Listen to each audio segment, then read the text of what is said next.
with him conked out on the sofa, I've just taken him for a big 5-mile walk. Got my 10,000 steps in, all in the same morning period, which is really nice. Just wake up, get moving, get everything flowing, which is really nice. I love doing that in the morning. I'm going to miss that when I go to Oz. I really am. We're taking him for a walk every day. That's going to be sad. But today is all about my personal muscle recovery, what accidents have caused me to take time off the gym, how I've damaged myself, how I've been able to repair myself from other people have caused me problems, and we're going to go into depth about my debilitating life injury in terms of my motorcycle accident, how I had to take months off the gym, and how, you know, year on, 2 years on, I'm still reeling with the injuries and still having to deal with, you know, daily pain, being in pain from the minute you wake up, from the minute you go to bed, how I cope with it personally. I've used every single coping mechanism there is with pain other than drugs, and I mean like going to the doctors, getting pain medication. I'm not on any pain medication. I was only ever on pain medication for the first few months after my motorcycle accident because I was in excruciating pain, and then I have been on antidepressants as well. A year after my motorcycle accident, I was still in a lot of pain and I was extremely depressed because of it, to the point where I nearly took my own life. So and there was a lot of reasons because of that. There's a lot of things going on at home for me, which I will be addressing in a mental health video. And my anxiety and my depression were at an all-time high. I was personally at rock bottom, not being able to move, not being able to make yourself food, not being able to get dressed, barely being able to get out of bed by yourself. It's soul crushing, it's soul destroying, believe me. So I've been through lots, and but today is very specifically about physical well-being and how to deal with physical problems. Okay, mental problems again will come late in later videos. They are very interconnected. I wouldn't be where I was today if I didn't sort my mental issues out before I sorted my physical problems out. So that's the way to do it. Sort up here, and then everything else will follow almost naturally, subconsciously, without you even having to think about it. But we're going on the basis that you have sorted this out, but you're having problems everywhere else, because as much as you sort your mental state out and you're in the best mental state of your entire life, you can still have physical pain, obviously, because physical and mental pain are separate. Even though they're interconnected, they are still separate. Obviously, if you drop a hammer on your arm, that's not necessarily a mental handicap. That's you being a pleb and dropping a hammer on your arm. Therefore, you've hurt your arm, so you need to do something to replace that. Okay? So that's mainly what we're going to be talking about today. So like with my motorcycle accident, as much as it relieved some, it relieved a lot of mental barriers that I had in terms of abuse that I received at a very young age. That was unlocked for me through that accident. However, the physical pain side of things from that accident, I still deal with on a daily basis. Okay, so let's talk about that very specifically for the time being. When I impacted the car at 30 miles an hour, and the car was also doing about 20 to 30 miles an hour. So the impact speed of the accident was around 50 to 60 miles an hour. Okay, it was wet conditions, it was dark, it was about 10 or 11 o'clock at night. It was dark, it was wet. And he pulled out on me. I was coming on just a main single road junction. He pulled out on me. I hit his driver's side door over the handlebars, blacked out, shot across the dual carriageway, deflated his tyre, ripped off his bumper, destroyed his A-frame in his car, dented his door. Yeah, ruined. But I thankfully was able to get up and walk away from the accident. No broken bones. And I didn't die. All extremely lucky. They are things that could have happened so very easily. It was a very, very busy road. If the car hadn't have seen me, he would have run me over. So I'm extremely lucky to be here. I'm extremely lucky to not have worse injuries than I do have. I hate having the pain that I am in, and I hate having to do what I have to do. Major panic. My GoPro just froze, and I just thought I broke it, and I was like, oh my God, no, please. Okay, so all back up and running. As much as I say I hate doing what I have to do my muscle recovery stuff, I am so thankful that I didn't break a bone, and I'm not in a lot more pain than I could be, and that I am in now, because I could be in a lot more pain. I could be in a lot worse of a position. So I'm so very thankful. However, I'm allowed to moan. And I'm getting fed up with this pain, especially being years on from the fact now, and having gone back to multiple doctors, multiple physiotherapists, multiple chiropractors, and, you know, for them all just to say the same thing of you're probably going to be in this pain for the rest of your life. That's really disheartening, being told that. Obviously, there's lots of worse things I could be told. I mean, I could have been told that I'm never going to walk again, or, you know, I could have been told that I'm possibly paralyzed. You know, there's just, like, I fully understand my position and how lucky I am. And so I just need to shut up and get on with it, don't I, really? Just stop moaning about it and get on with it. I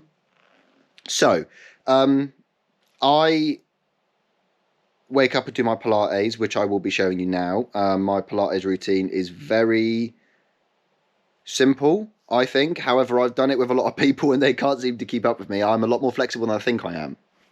Okay, so I do this particular Pilates routine in the morning times when I first wake up. But I'll be honest with you, I really struggle. The first thing I do when I wake up every single day is eat. And then after that, I sit down and I just sort of sit there, watch telly for a little bit, and try and really force myself to work. I was injured. I had to take time off the gym. I was still focused on my nutrition a little bit because I didn't want to get fat.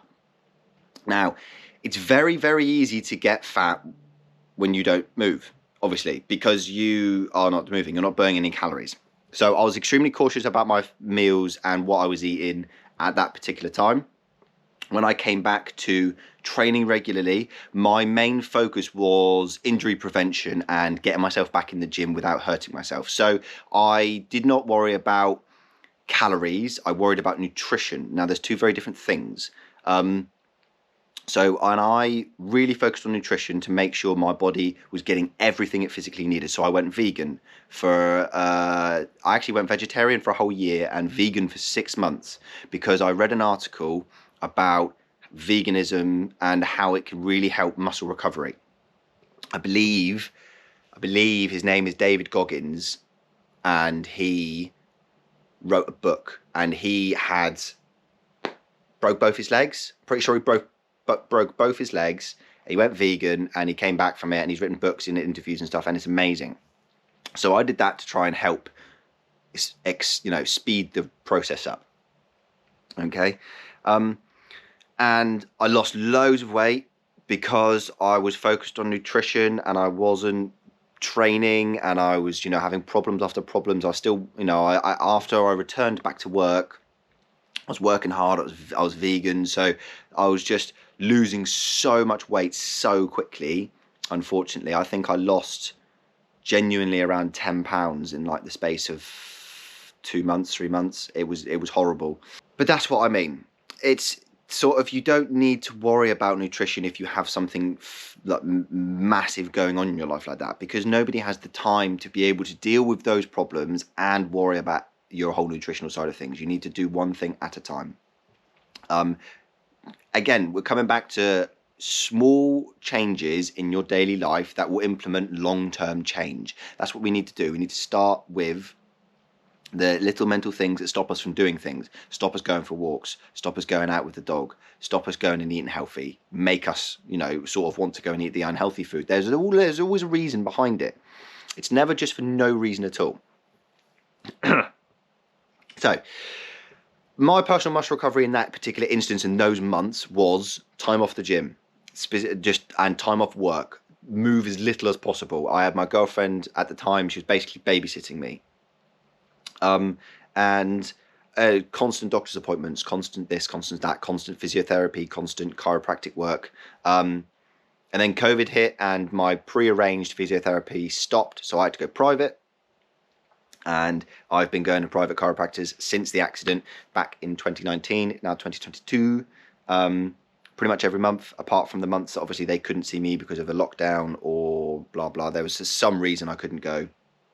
And I have bought so much stuff to do muscle recovery at home that I will be taking with me on my travels because I need to, because I use it so often, which is horrible.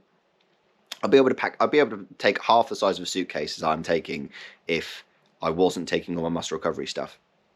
Okay, so I have a massage gun with all of the different attachments, which is fabulous. I have a Shakti Mat. If you've never seen or heard of one of these before, it is... Charlie. If you've never seen or heard of one of these before, it is a medieval torture device, basically. Yes, Shakti. And that is mainly just, so that's an acupressure device. And the theory behind that is to overload the entire area of where the pain is, not just the pain itself. And then it's supposed to trick the brain into thinking that it is the whole area and it's all being overstimulated, so it should calm down the muscle. Multiple foam rollers as well. They have been an absolute lifesaver, those foam rollers. They're probably the best equipment that I've got. Tennis balls and weird spiky balls as well. Also probably the best thing I've bought, because you just put your entire body weight onto that and it just really gets in places that most other things can't. Obviously the other thing than that, I use my hands quite a lot to be able to press that, because I've got a lot of niggles up in my shoulder, so I'm able to actually physically use pressure by myself to calm down all the bits that are really inflamed and hurting. Yeah, other than like I say, really try not to take pain medication for it, even though I'm in pain a lot. Because my body will only get used to taking pain medication, and then I'll have to take more pain medication, and then I won't be able to drive because I'll be on so much medication, and it's just pointless. Just in my personal opinion, just deal with it. Pain is a mental thing. I know that might be ridiculous, but have you ever met someone who doesn't feel pain? And I know there are people out there who do not feel pain. It's amazing. You can do anything to them and they genuinely just don't feel it. Not that they don't feel the action that's been done to them, they just don't have pain receptors. That part of their brain is shut off. Everybody's different. Everybody feels things and can deal with different things differently. I'm very, very good at dealing with pain. Not emotional pain. I'm awful at dealing with emotional pain, but physical pain is something that I find is quite easy to deal with, because there's so many different processes and now tools and techniques that you can use to sort the pain out and to relieve pressure and relieve pain.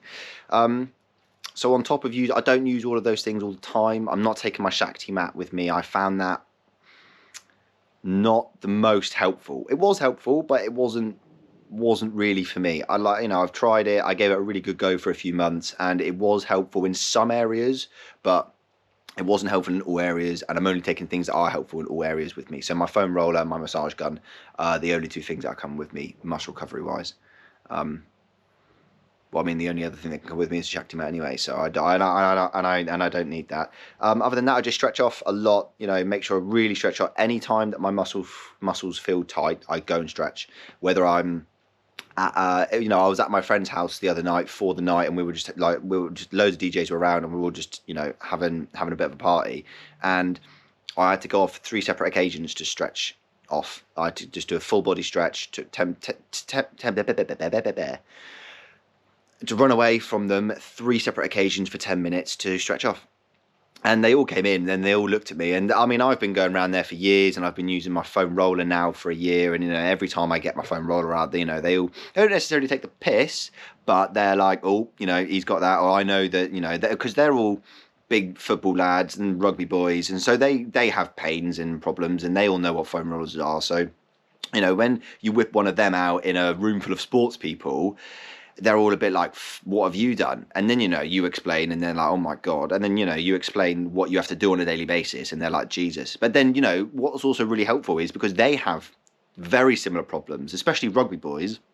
massive shoulder problems, massive back problems, massive leg problems. So it's really nice to be able to speak to somebody with similar problems, similar circumstances, and be able to find out what they do to improve. Like I spoke to, when I was doing my training, for my personal training, I was in Bristol, and I'm on my course was a I do not want to butcher this. Brazilian jiu-jitsu fighter. And he was like thick, not like fat, but like a tank. Had to walk sideways through doors. Legitimately, he was amazing, and he had a really thick neck, and I was really confused because I could look at him and I could tell he wasn't fat, but he wasn't. I just like, blood, that's a weirdly thick neck. And eventually, after we got into the course and we got talking about it, my neck was pointed out to be really thin, and they were asked. I asked him, "Why is your neck so thick?" And he goes, "Because it's strong." I was like, "That's muscle," and he goes, "Yes, it's muscle." I was like, Jesus. I was like, what do you do? Do you train your neck specifically? He goes, yeah, no, I do, because I'm a fighter. I need to be able to have a strong neck. So when I get punched, I don't get whiplash and I don't break anything. So, obviously I've never done boxing training specifically. So that was a really nice lesson. Every day is a school day. That was a really nice lesson to be able to, and then he taught me loads of movements in order to strengthen my neck. And because I told him about how much my neck hurts a lot, and he says because of how weak it is. He said and obviously I told him about a lot of the problems I've had, and he said the exact same problem as your shoulders. You thought your shoulders are strong, but your core wasn't strong enough to be able to support your shoulders. So you need to make sure your core's strong enough, and then your shoulder power will be better.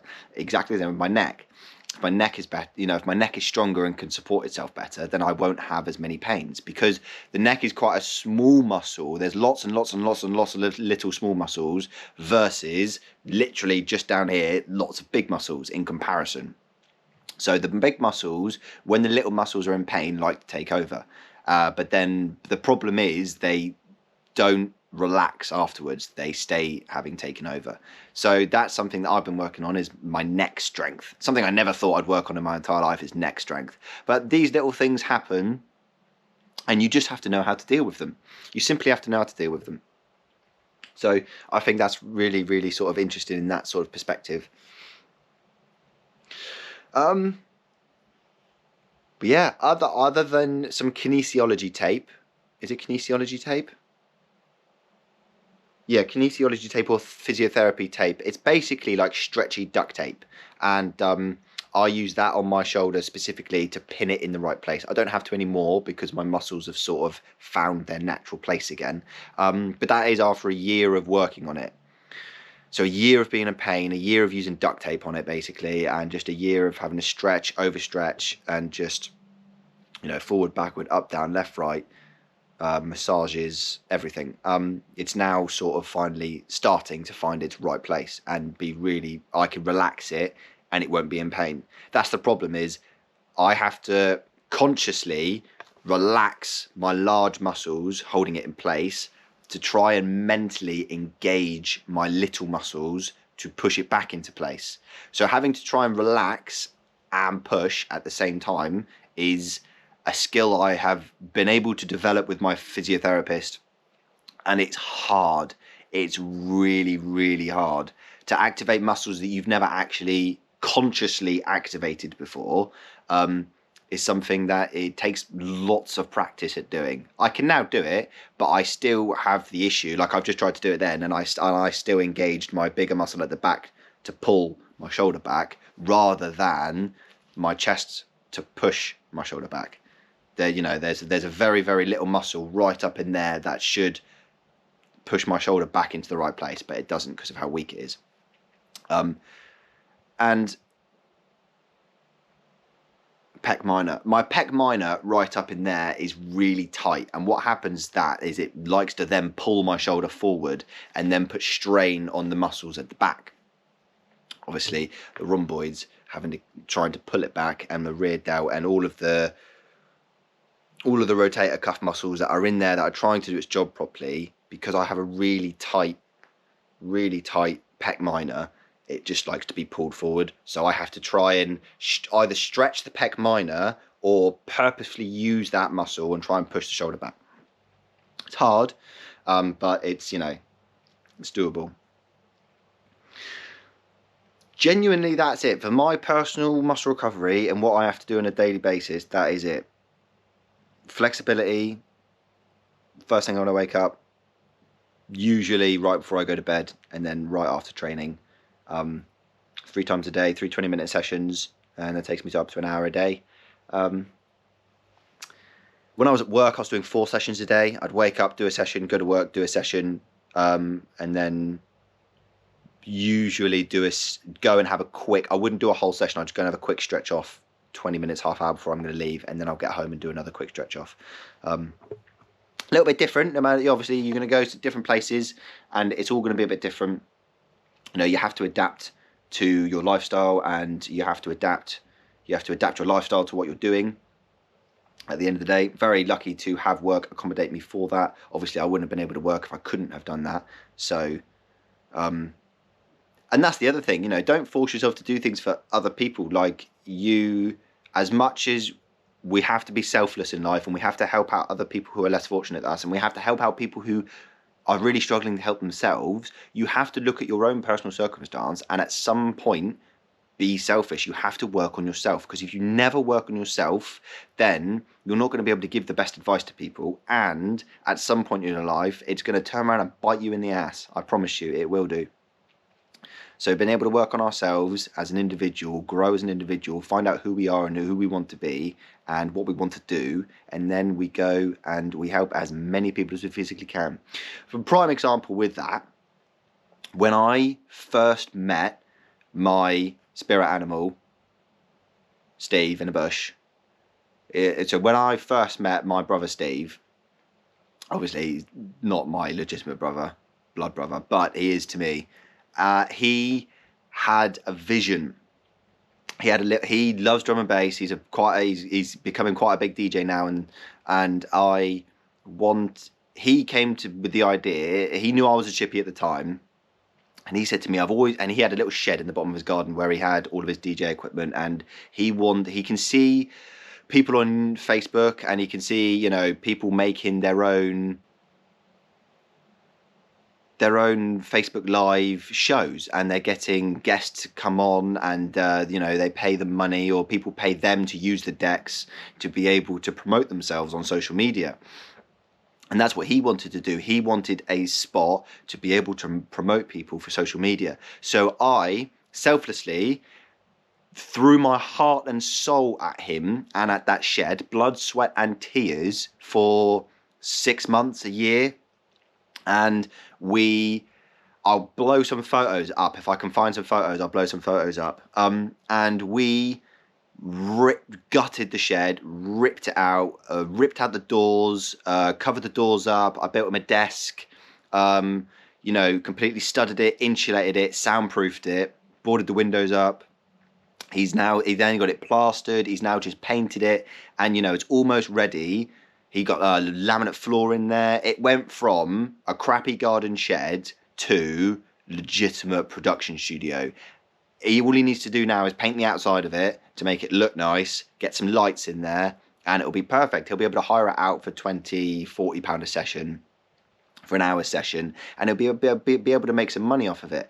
You know, and I was round there every weekend. I was round there every day after work. You know, he was waking up at the crack of dawn and doing things. I would stay there the night. We would work there was a few weekends, actually. I say one, it was many weekends back to back. I'd go there on the Friday, stay there till the Monday, and then we would just work. He would go off to work, and I would still be there working on the shed, getting it done for him. You know what I mean by selfless, completely and utterly selfless. Yes, he cooked me food, and it is the best food I've ever had in my life. You know, his mum is lovely and just horrendously accommodating, and would not stop giving me tea. And as a British man, I love tea. Love tea. You know, just biscuits. They bought my favourite biscuits. I was there so much, they bought me my own biscuits. I was the only one to touch the biscuit tin for a long period of time as well. I was the only one to touch the biscuit tin. And, you know, I basically moved in and I helped him, and I did all of that. And I got it to a point where I was like, you know, he then had one of his friends move in because he had a bad circumstance. So that's when I sort of took a step back.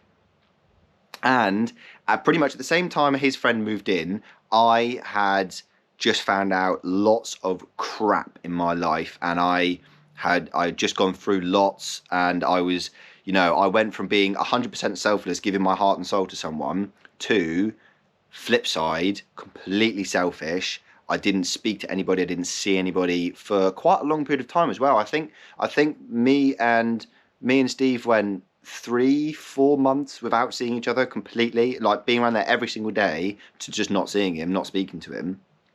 And, you know, that's because I was going through so much, and I went from, and this is what I mean, you have to know when to be selfish. And if I had continued to go around there, I would have just pissed him off, because I was in such a bad mood. I was in such a foul mood. I was just arguing with everyone left, right and centre, and we would have just fallen out because I wasn't in the place to have a sensible conversation. I didn't want to do anything. I didn't want to listen to music. I didn't want to watch telly. I just wanted to, you know, I just found myself in a hole, you know, and I had to get myself out of that hole before I can interact socially again. You know, that's my personal circumstance. I'm not saying that that's not necessarily the right for you. I also have a friend who, whenever he finds himself in a hole, has to be around people. He can't be alone because his thoughts get the better of him.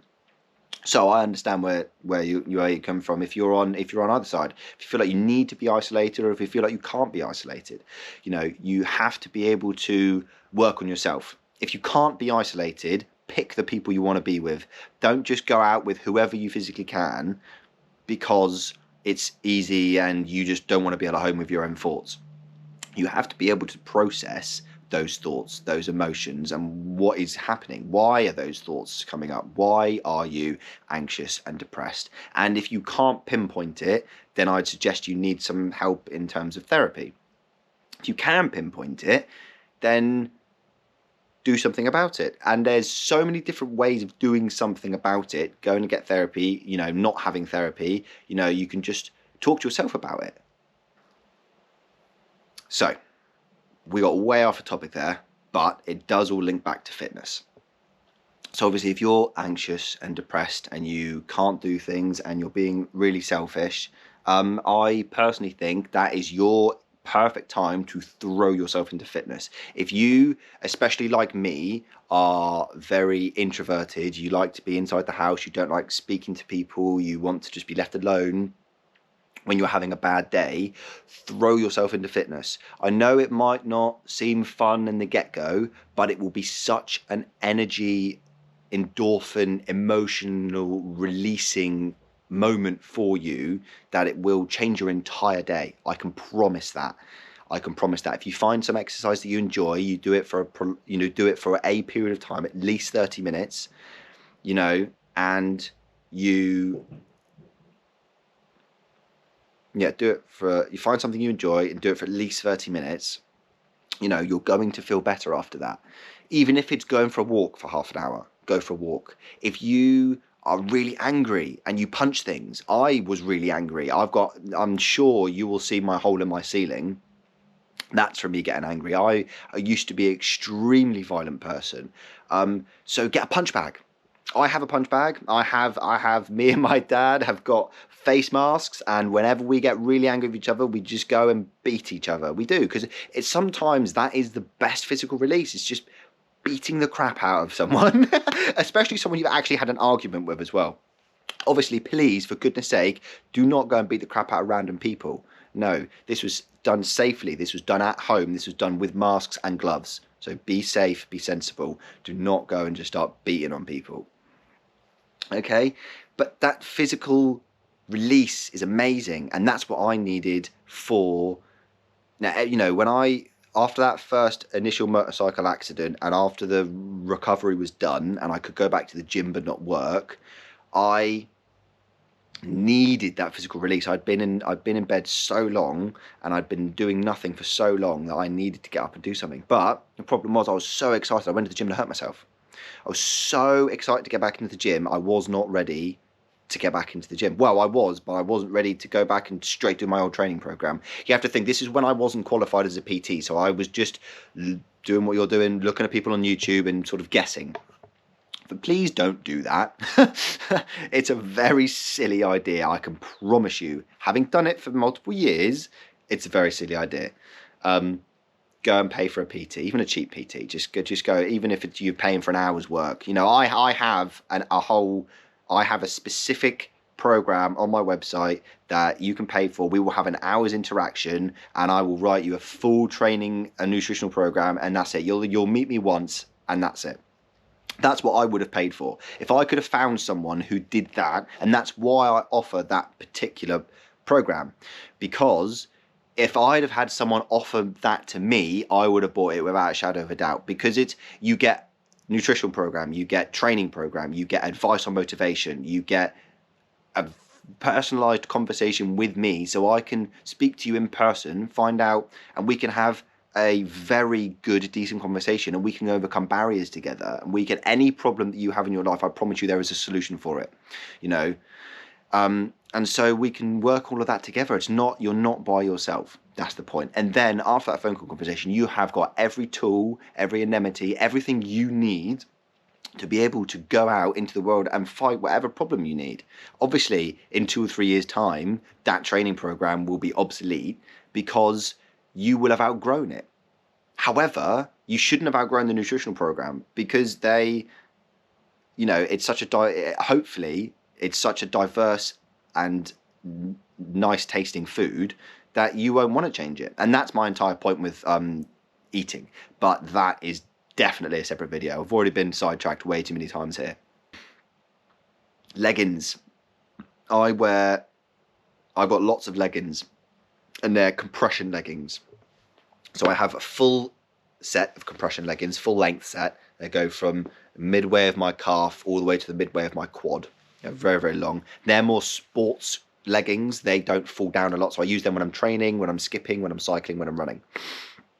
I then have a backup pair, and they literally just cover the knee. They are more for the gym, summertime, if I'm wearing shorts, because they have to be pulled up regularly, whereas the leggings don't. They are very good at staying where they are, so that's why they're sports ones, and the other ones are more for chilling, walk around the house. If I'm going for long periods of time, like when I'm in Oz, I'll have them in my bag just in case I need them. I can quickly slip them on, in case my knees start hurting. I wear them every day. Every single day I wear my leggings. I'm really trying to take a step back with wearing them quite as much, because at the moment I've been wearing them with everything I do. If I leave the house, I put my leggings on, and it's horrible to then have to walk around with your legs being compressed the whole time. They're itchy. They're not very, they're just not fun. And then if they fall down, you've got to try and pull them up, and it's just a right pain. So I've been really trying to do like longer and longer walks without the leggings on, and sort of build my knee up to it. And it's been going really, really well. If I ever take Charlie out, I just wear my leggings, because in case I need to run after him, I don't want to have to think about, shit, my knee. So I just wear them. Obviously, it's just time as well, guys. You need to know that these things take time. I've been training for I worked it out yesterday. It was more than 3 years. It's been nearly 4 years. But I know in a recent video I've said that it was only 3 years. 3 or 4 years of training, and out of those 3 or 4 years of training, I have been visiting chiropractics, physiotherapists for at least 2 years. So, that's my stupidity in my early years of training, in my early months of training, because I did probably what you're doing, and you're looking at people on YouTube, and generally speaking, you're looking at quite large people on YouTube. Nobody that I don't know any tiny, little, skinny fitness influencers. They're all fairly large. Most of them have taken steroids, and you're trying to compare yourself to them. And that's what I was doing. I was comparing myself to top level athletes, top level bodybuilders. I wanted to do what they were doing. I thought, right, if I do what they're doing, I'm going to get those results. So I made sure my calories were on point as I could do, but there was so much information, I was so misconstrued that I thought, right, I've just got to restrict myself, and then my body would just do what it was. But no, that's wrong. So I hope that was really helpful, and that was really inciting into sort of my life and sort of what I have to go through, and how I can then impart this information onto you, and how I can help you with your problems. Because no problem doesn't every problem has a solution. But yeah, really simple, really easy, guys. I hope you had a really good. I hope you took something away from this.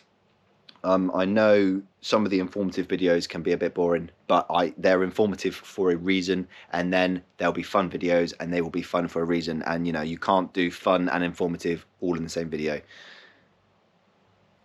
Do you know what? That's a challenge. That is a challenge. It'll be easier to do when I'm in Australia, obviously. Fun and entertainment all in one video, coming right up.